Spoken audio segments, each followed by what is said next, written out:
Today's podcast is sponsored by Mission to Medicine, a lifestyle brand that represents high achievers who are pursuing and actively living out their dreams of being healthcare professionals.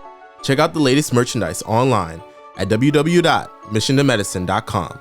Use discount code MissionToMedicine10 to save 10% off your purchase. Hey, Ash. I'm super excited to have you on the podcast. There's the first guest on the MIM podcast. Thank you so much for coming. Thanks for inviting me, Cam. I'm super honored to be the first guest. I'm looking forward to, chopping it up with you today. Yeah, for sure. And actually, in a couple days, Ash and I are going to be starting our second year of medical school. So right now, this free time that Ash has is very valuable. So I really appreciate him coming on and talk with me for a little bit. You excited to start second year, Ash? You could kind of say that. I mean, it's definitely about to be a grind. There's no secret about that. Sure. But looking forward to getting back into, the swing of things, studying what we came here to study, and, getting one step closer to that ultimate goal, to treat patients. Right. No, exactly. It's definitely going to be a lot of hard work, but I'm looking forward to it. Learning more about medicine and diseases and all that good stuff. The reason why we came into med school. So I'm definitely looking forward to it as well. So just to start off for everyone, why don't you just tell us a little bit about your upbringing and what got you interested in medicine? Yeah, most definitely. So I was born and raised in Prince George's County, Maryland, a small suburb outside of Washington, D.C. I guess my parents both come from, Cameroon in West Africa. So with that growing up in that immigrant household, as a lot of people I'm sure can relate, things like education and hard work were very stressed as I was growing up. So I kind of had it instilled in me in a young age that, if I were to go anywhere in life, it would be through, hard work and doing well in school. With that kind of background, the first thing that comes to mind is like the fact, I messed up. Sorry. Can we cut this out? Yeah, no worries. Okay. So yeah, I lost my train of thought. At a young age, it was very stressed to me that I had to do well in school. And that was like my parents' top priority for us growing up. I do have an older sister. She's 2 years older. And I guess to get into like my interest in medicine stemmed from, I guess my sister was the lucky one in the sense that, she had that kind of aha moment at an early age. Like, this is definitely what I want to do. But for me, I was kind of a late bloomer in the sense that, I had been introduced to medicine. I was kind of a rambunctious kid. I got, playing sports and playing around in the neighborhood with my friends, all the scrapes and, cuts that you get going to the hospital, getting, put back together. So I felt like I was introduced to medicine early, but it wasn't really until I ended up going to college and took some of those typical pre-med classes like, OChem, biochemistry. And I was surrounded by, a lot of my friends, my peers that, they were all pre-meds. And at the time, I wasn't necessarily thinking about med school, but just being around them and spending so much time with them day in and day out definitely got me leaning towards pursuing medicine. And I ended up deciding to go that route. Okay. So going into college and, for everyone who doesn't know, tell them where you went to college. The real UW, University of Wisconsin-Madison. The Badgers. Big Ten rival. I went to University of College Park, but you all spanked us every year in football, so not much of a rivalry. As it should be. But so talk about a little bit, when you first getting onto campus at University of Wisconsin, what your experience was like both academically and otherwise. Yeah, definitely. I guess the main reason I wanted to go to Wisconsin was just something new.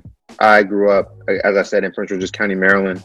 I went to high school like maybe 10 minutes down the road from University of Maryland College Park at DeMatha Catholic. And I went to elementary school maybe 10 minutes down the road from that. So I knew that to go to Wisconsin, somewhere where I didn't know a soul first day of school, it helped me to mature, as a man, kind of get me out of my comfort zone. It was definitely an adjustment, both academically and personally. I feel like in high school I kind of coasted by, just relying on my natural smarts and talents, I guess. But literally first class of college, Calc 1, literally slapped in the face from like, this is what we're doing now? Like, did we learn this? So yeah, definitely had to mature right away. Didn't have, my parents or any family, to kind of show me the ropes. I had to, learn things and figure out trial and error, figure things out for myself. But I definitely feel like that hard work and that experience, having to adjust, definitely played a role in me not only being successful in college, but also being able to adjust to the rigors and challenges in med school as well. So you already touched on a little bit, talking about a challenge that you had with Calc 1. But like, how did you respond and adapt and learn from those experiences? Like, when you had tough classes, whether it be Calc 1 or I don't know, maybe you had some tough science classes, but what was that experience like when you kind of hit a roadblock, and how'd you get around it? And what was helpful for getting around it? Definitely. I guess the biggest thing is just lean on your advisors, lean on the people that you have for support. I came to my advisors as soon as I got my test back. I come straight to my advisor. I had a ton of different advisors too. I had an advisor for biology. I had an advisor for just underrepresented minority students, just as a resource for you, and just like to talk it through with them, because they're there to support you, and you don't have to go through anything by yourself. So literally, the day I got my test back, I go to my advisor, literally show them my test, and they'd be like, okay, this is how we're gonna solve this. Like, how often did you study? If you break it down, probably not that often. So, okay, first thing you got to do is you got to create a feasible study schedule. So, this day you have this class, you got all this time in the afternoon. Now, instead of putting it off, you could start studying that way. And once I started to, I guess you have to take things day at a time, but you also have to be mindful of things that are coming up. So I guess what I realized I'd been doing is that I kind of take it week by week, and then all of a sudden it's the week of the test. Whereas if I start the class, you feel me, right? Yeah. If I start the class knowing that, the test is in, 2 or 3 weeks, then it kind of helps me to kind of pace myself so that when the test week comes, I've already been putting in that work. Yeah. So you already mentioned it a little bit, talking about how, you weren't initially pre-med, but, when going through college, it kind of made you want to be pre-med, and some of those experiences you had. Could you just talk a little bit about, what specifically kind of solidified it for you in college, where it's like, okay, I think I want to go to med school? Definitely. So I didn't mention this. I did play sports in college. So I was a football player up until my sophomore year. It was actually the fall semester of my sophomore year. I was taking, a bunch of difficult classes, Calc 3, statics, OChem, physics, psychology, just to name a few. It was a very intense schedule. Yeah, it's a lot. on top of being a student athlete and being a full-time student, it's hard to balance that. And that was kind of that's my worst semester academically. I thought I just bit off I bit off more than I could chew. To be blunt. But as I was going through, that schedule, I realized that, classes like, Calc 3, statics or physics, which I was taking for engineering, which I originally started off in, those classes was kind of a drag for me to go to. But classes like psychology and organic chemistry, to be honest, I was kind of excited by those. And it wasn't as, painful for me to wake up and go to those classes. And I felt like there was a reason behind that maybe that's something where I'm more inclined to, and I shouldn't be, banging my head against the wall, trying to, get this calc down. It's like, there's no point in, banging your head against the wall like that. So, with that, after that semester, I switched my major to neurobiology, because I feel like it combined the two things that I was most interested in, biology and, psych. And I guess going through those classes, those neurobiology classes, I just felt like I was in a better place. I felt like I was able to keep up with the classes. I was able to, pay attention and kind of understand what the teacher was saying. Kind of like that one moment. I don't know if there's really one moment where it kind of just hit me, like I want to apply to med school. Sure.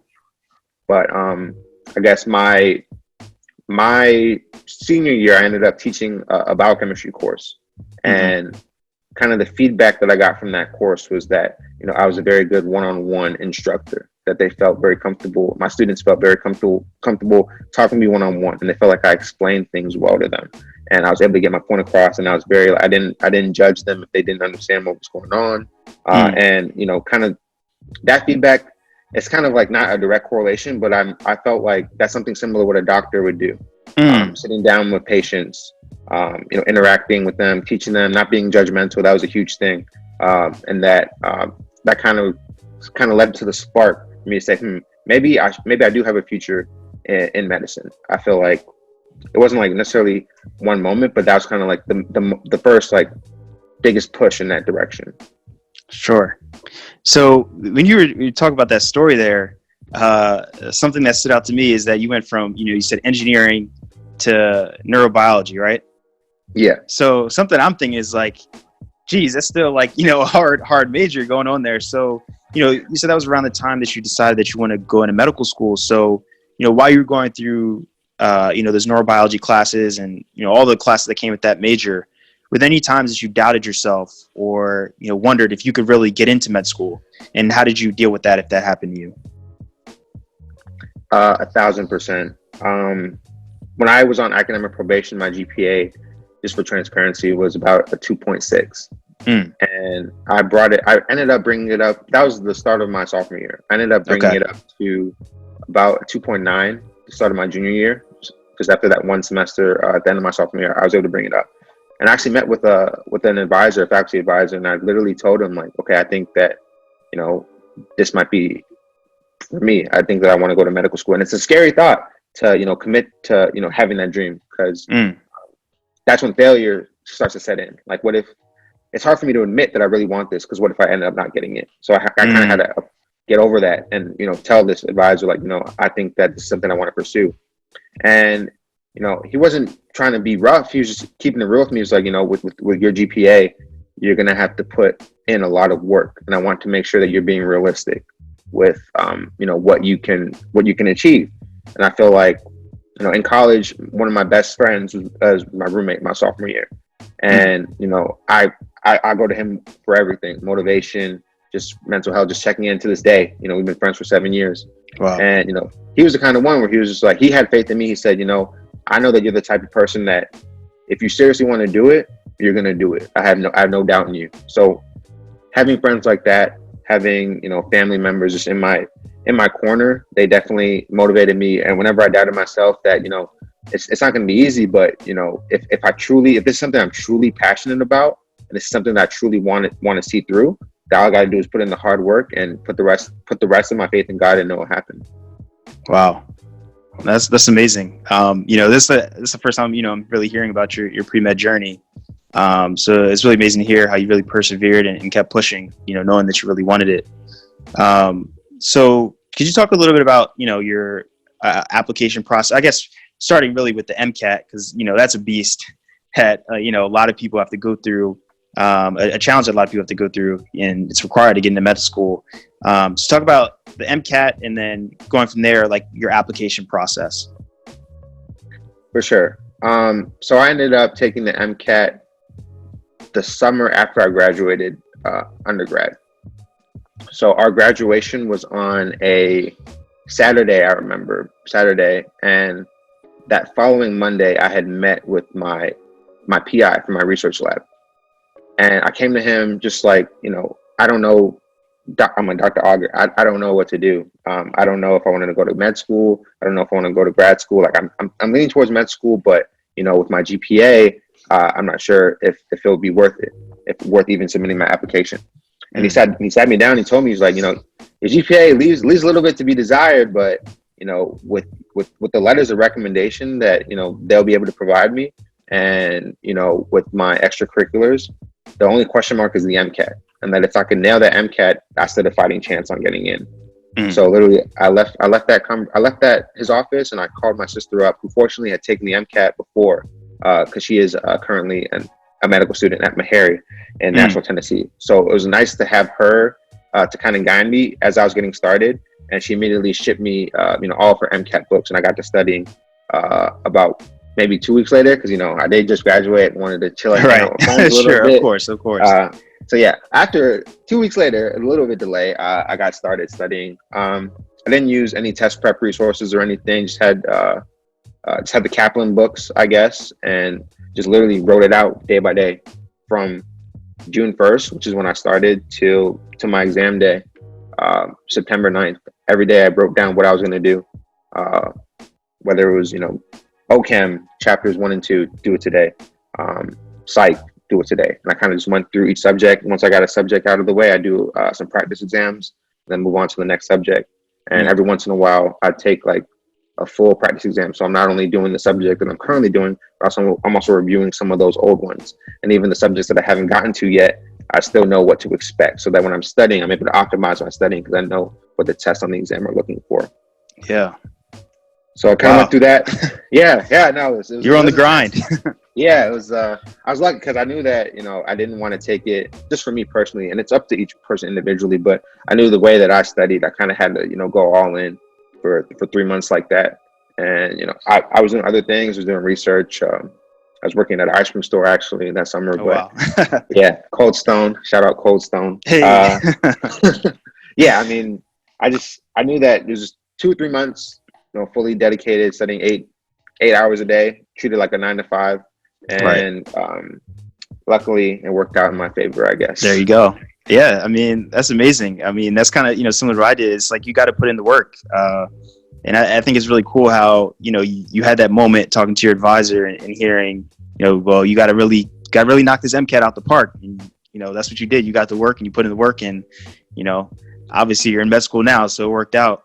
So now I got to be friends with Cam, so it all worked out. The pleasure's all mine, Ash. So talk a little bit about your application process. Did you feel by the time you were ready to submit an application, did you feel like the time was right? I know I can get in, or was there a little bit of hesitancy, or what was that like?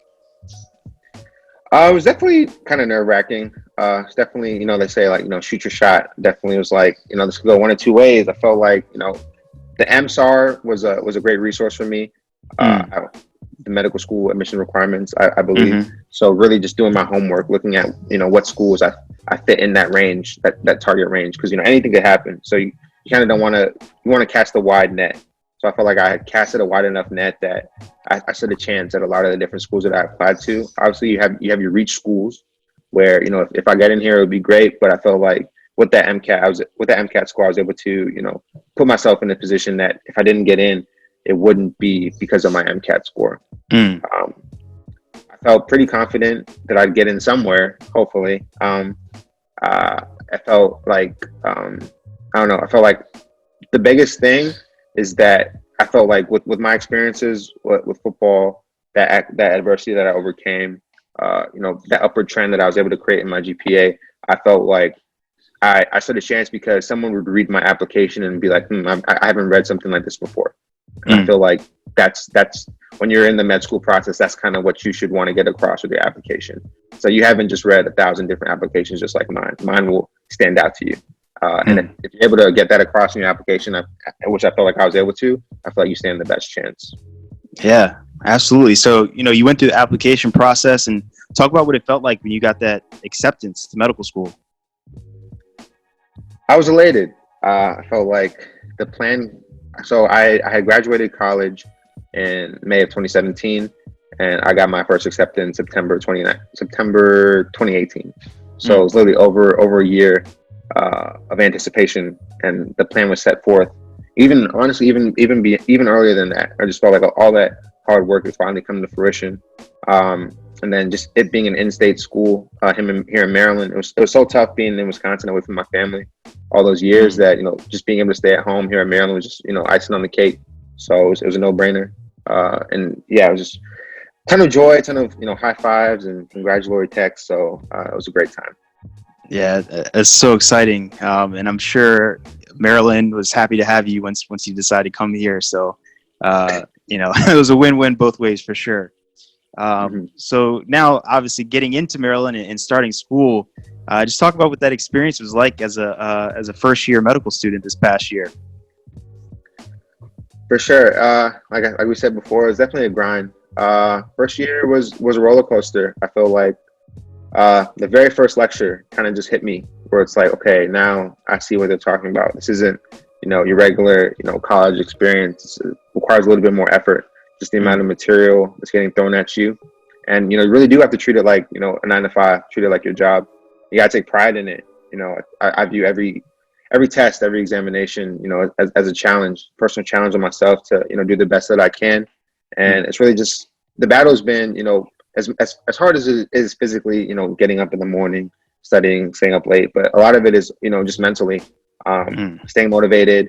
And not only that, I have a really good friend who's an MS4 that I really rely on for a lot of advice. And he basically said, in med school, you kind of got to redefine success. I felt like I was beating my head against the wall trying to compete with other people, trying to get the grades that they were getting.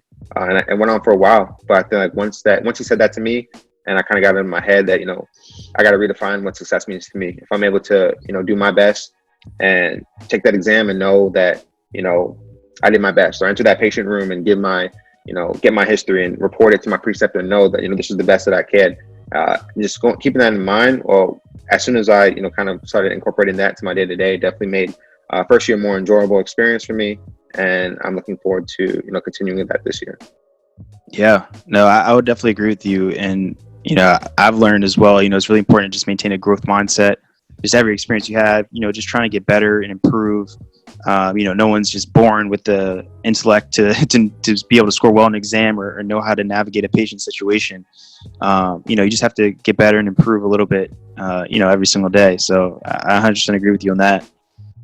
So throughout that first year, were there any experiences you had, whether it be in class with a patient, a clinical correlate, which for those who don't know, clinical correlate at our school is basically, where patients come in and share their story about having a disease. But were there any stories that stood out to you as something that confirmed or, made you excited? Like, I'm glad to be here and this is my calling. This is what I'm supposed to do. Oh, where do I start? I'm just kidding. So there's really two that come to mind firsthand. One was a standardized patient encounter that we had to have during our first year.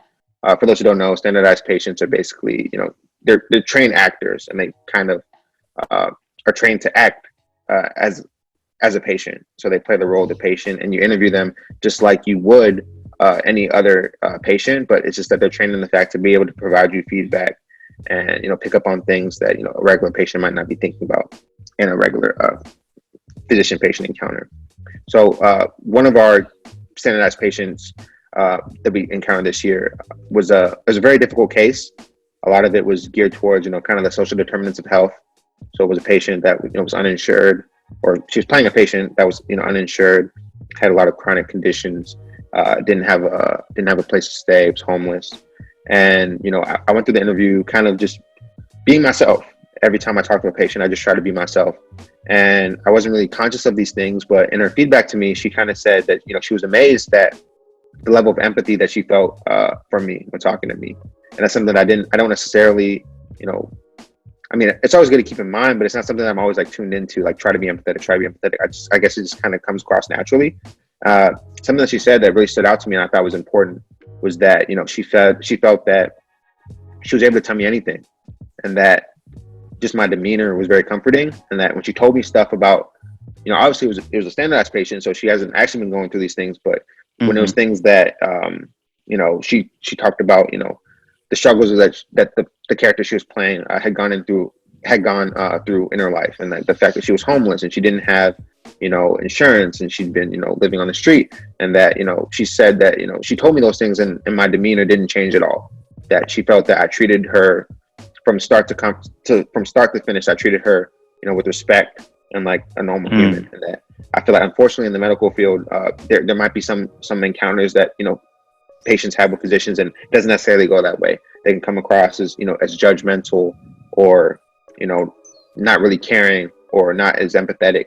And the fact that, she told me that, that's something that stood out to her and something that she was really impressed by, definitely reconfirmed my desire to, be a physician. Because I felt like, kind of equating it back to my teaching experience, which got me interested in medicine in the first place. So I felt like that's something that I really, shine. Those one-on-one conversations, comforting people, reaching them at their level where they're at, not being judgmental if someone doesn't know anything or someone's not doing things the correct way. And I really felt like, throughout first year, you might go through, some ups and downs. Like, man, I didn't do as well as everybody else on this test. I didn't, I don't know what's going on in this anatomy dissection. The rest of my team, like they're all smart, and I'm the one that I don't know why I'm in here, but with that right there, just that one sentence, that one encounter summed up why I think that I'm in med school. which is, to be that comforting shoulder, to be that, physician that people feel comfortable with. So that was definitely one. If we have time, a second one is that there's this lady so we study at school. We have these little small rooms called the pods, and they're kind of known as like, the SNMA. We'll get into SNMA later, but like the SNMA hangouts. all the SNMA students and a lot of other first years and second years study in the pods. And me personally, I'm a night owl, so I'd rather stay up late studying than wake up early. So I'm always in the pods studying late at night, super late. Sometimes 1 a.m. if that's what the job takes. Yeah, if that's what it takes, that's what I'm willing to do. Kind of like that hard work that was instilled in me at an early age. Kind of just gotta do whatever it takes, by any means necessary. So there's this cleaning lady in the pods, and she waxes the floors. You see her cleaning the bathrooms, like black lady, older. She has like a young daughter that sometimes will come hang around in the pods. And literally one day it's like maybe midnight, and I'm walking back from the bathroom, and she stops me. I see her. I see her every day, but she stopped me today, like this one day, very early on in med school, and she's like, "You're still here?" And I'm like, "Yeah, like I got this exam coming up. Like, yeah, I'm still here. Like, And she was like, take care of yourself. Like be kind to yourself, but keep working hard because we need you. And when she said that, it really it struck me. She's just like, we need you. We need you out there treating people. So do your best, do well on that test coming up, but we need you. And I think since that first conversation, every time, like at least once or twice a week, I see her.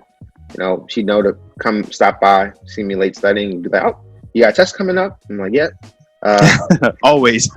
Yep, always. Like, it's about 2 weeks. She's just like, like do well. Like we need you. You're gonna ace it. And that kind of reaffirmed, my position, my desire, be in medicine, and kind of put it in reality, like why I'm spending all this time, learning these, these words on these slides. It goes beyond, just doing well on the test. It goes to, being, a leader and a symbol of hope for my community here in Maryland. Wow, that's a great story.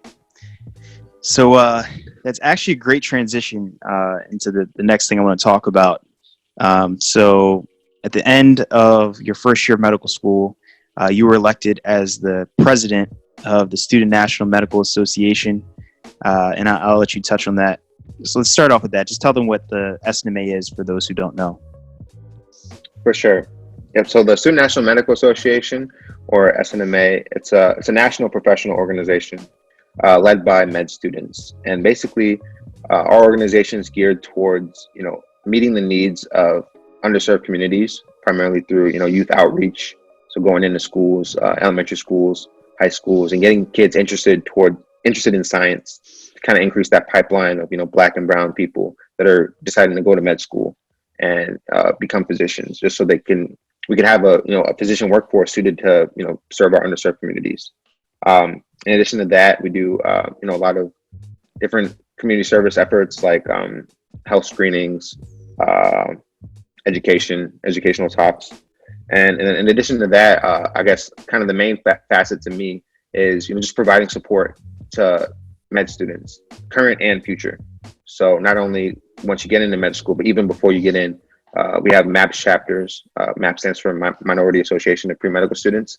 So talking to college students like me that might not think that they could get into med school because they have a low GPA or because they didn't do well on the MCAT, but talking to them and kind of helping them to see them get into med school and become physicians, and then also current med students, providing academic support, opportunities for professional development, different research initiatives that we share with them, and just overall providing support to students.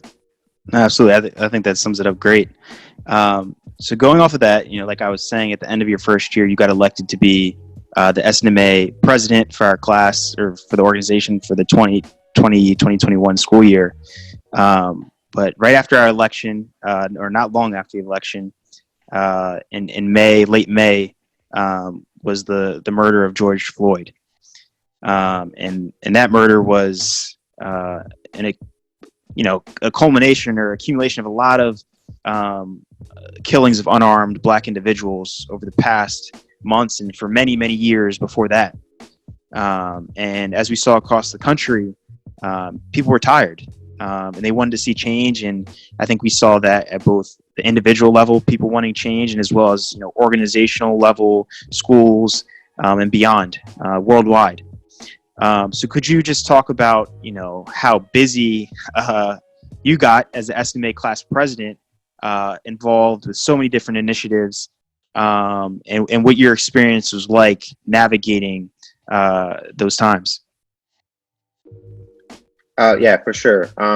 Before I say anything, I just want to say that I felt very honored to be chosen. Have so many people willing to back me and choose me to be the leader for SNMA this year. I feel like we're a great organization. We do a lot of great work.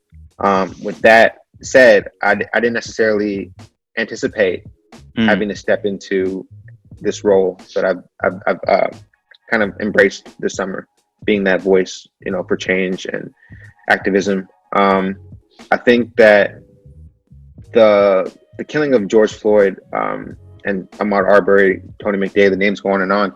It just shone a light on the problems that have already been present in society. And I felt like as SNMA president, it was kind of on our shoulders, not only just me but the entire organization, to really take a stand and lend our voices to this cause and be leaders in the ongoing conversation. I didn't act alone. I think we had the coolest thing that I thought was, as soon as it happened and the uprising started, the protest happened, there was immediately a national call with SNMA chapter presidents and vice presidents from all over the country. Because I said we are a national organization, so there are different chapters at medical schools all across the country. And on the national call, we kind of just to see that level of collaboration. I feel like there was dozens of different presidents from all over. On the call, we got to hear from presidents at Minneapolis or Minnesota, where the killing of George Floyd actually took place, and just bouncing ideas off of each other, brainstorming like how we can at our different chapters push for changes that will lead to tangible long-term benefits for students of color and also just all students in general. But with that, we knew that we were taking on a lot of responsibility. I think we kind of said that, we might be opening up a can of worms here, but, this is our chance to make a statement and to let our voices heard. So originally we put out just the email to the student body about, how we are internalizing the recent murders and how we want to, push for changes. And, that response kind of got the ball rolling.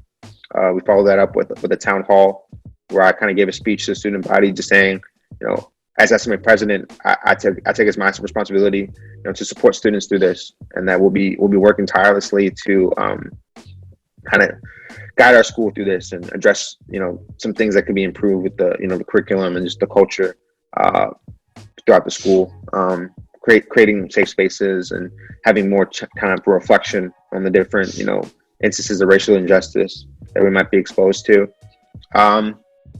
Yeah, I think that it was a long week, that first week of June after George Floyd.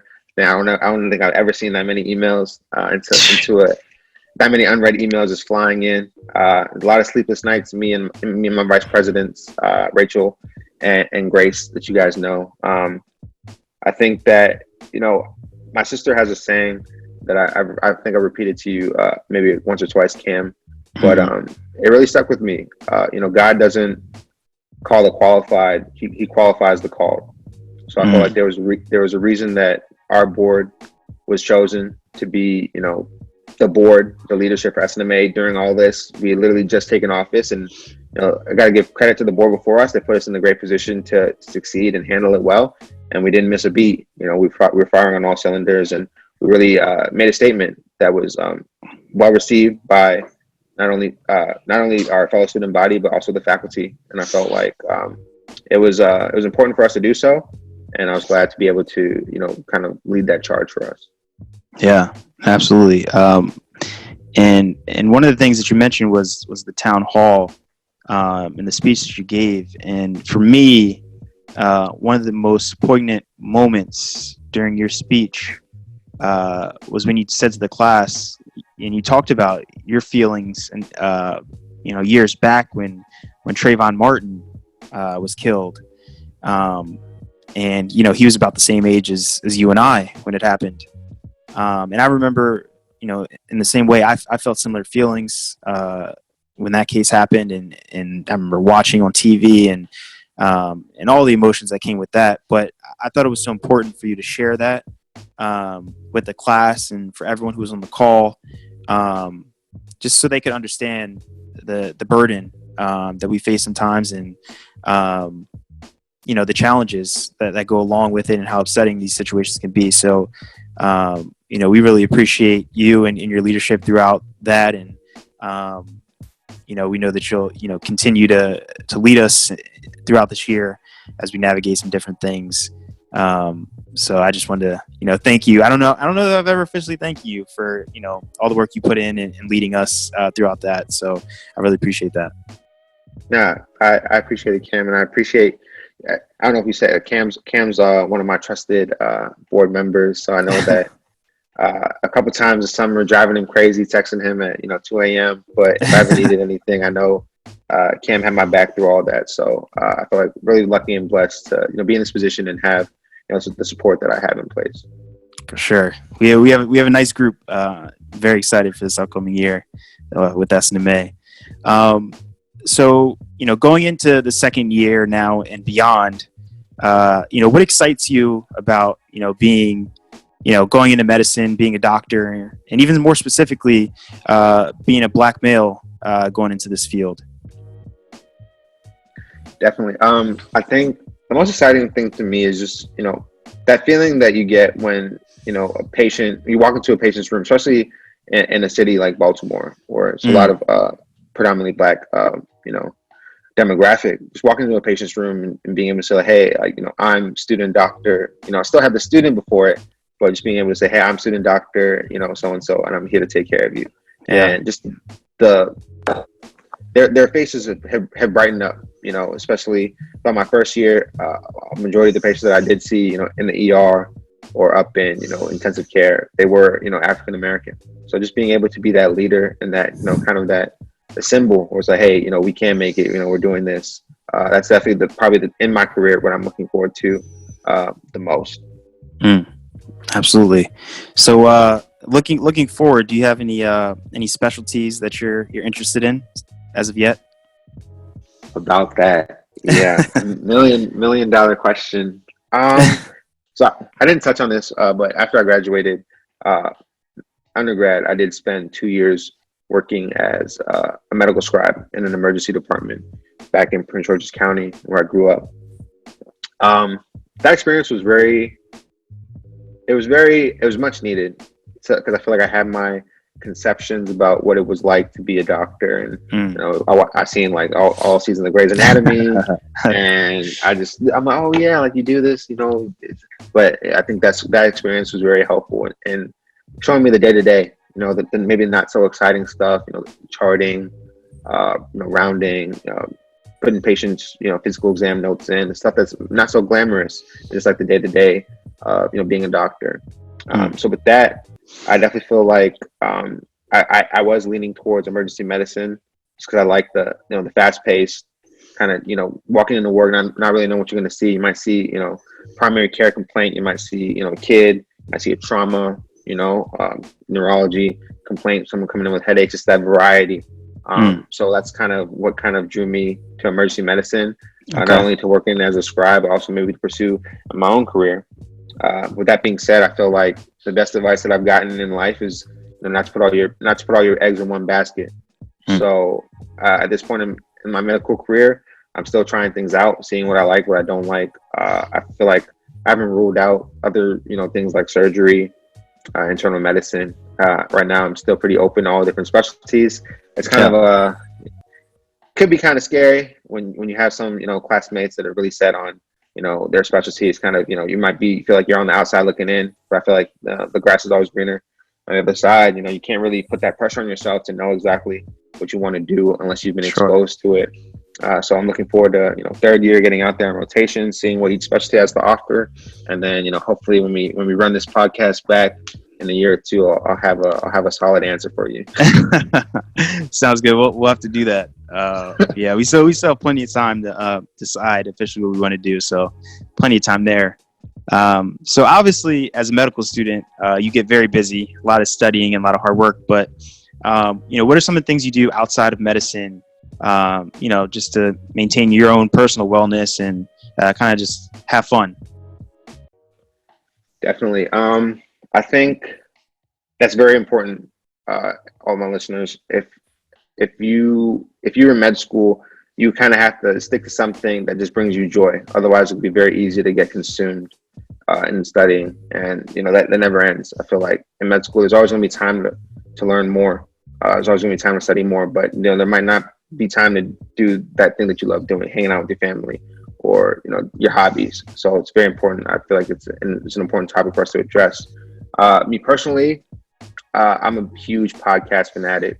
So in addition to this one, which is definitely going on my playlist after this episode, but I'm a huge podcast fanatic. So whether it be music, these random facts and knowledge like astrophysics, you name it, I love listening to podcasts. That's definitely something that I feel like brings me peace. So I didn't mention this before, but I actually commute to school. So about 20-minute drive for me to get to campus, 20-minute drive at the end of my day for me to get home. And that 20 minutes is kind of like my wellness time because I enjoy driving. I just love being behind the wheel. But I've thrown up literally, it's the highlight of my day, picking, what podcast episode am I going to listen to today? Oh, the daily. Oh, this is a good one. And I listen to it, throw it on, and literally just like listen to that podcast, be educated, not worrying about, school, not worrying about tests. It's like, so that 20 minutes and the other 20 minutes driving back home is like 40 minutes of my day that I have to myself. So that's kind of like been my number one hobby and wellness. And it's also actually kind of fun for me too, just to continue to educate myself in different ways. Another thing that I love to do is I love to work out. So I have like a sports background. So it's easy to fall off in med school just because you're so busy. But every now and then I like to get out, either go to the gym, lift with weights, go out on hikes with friends, family, just to get some exercise and make sure you're maintaining your physical wellness just as much as your mental. Yeah, no, absolutely. That's super important. And I'm hoping that one day, if I'm lucky, this podcast will make it onto those Ash drive home playlists. So that's the goal here. So number one. So to wrap up, I have one extremely important question here. So as we all know, the NBA has started back up in the bubble down in Florida. So, and I know, Ash, you watch some basketball. So tell me who you got in the finals. Oh, $1 million question. I gotta go with my man LeBron and the Lakers. I feel like LeBron's a different beast. He's definitely on a mission for Kobe, RIP. Never forget. I feel like LeBron and the Lakers gonna pull it out. I mean, they got some challengers. Giannis doing his thing. Rockets dangerous, but I think just for me, I'd love to see storybook ending. LeBron bringing home the ship to the Lakers this year. Yeah, no, that would definitely be a great story. Me personally, I'm a Sixers fan, so I was looking forward to the restart. Ooh. But with the Ben Simmons injury, it's not looking too hot for us. So we'll see what happens. It should be interesting to watch. So I look forward to taking some study breaks and watching some NBA basketball. But that pretty much sums it up for the questions I have. Ash, thank you so much for joining me today. It was really great just hearing about your journey, going through pre-med into medical school and some of your experiences that you've had so far. I look forward to going through these next few years with you as a classmate. I know we have some great memories ahead, and I'm looking forward to it. Likewise, man. Pleasure to be on the podcast. Thanks again for having me as your first guest, and I'm looking forward to the next 3 years with you, bro. Absolutely. Nice. Thank you so much, Ash. Yep. Anytime.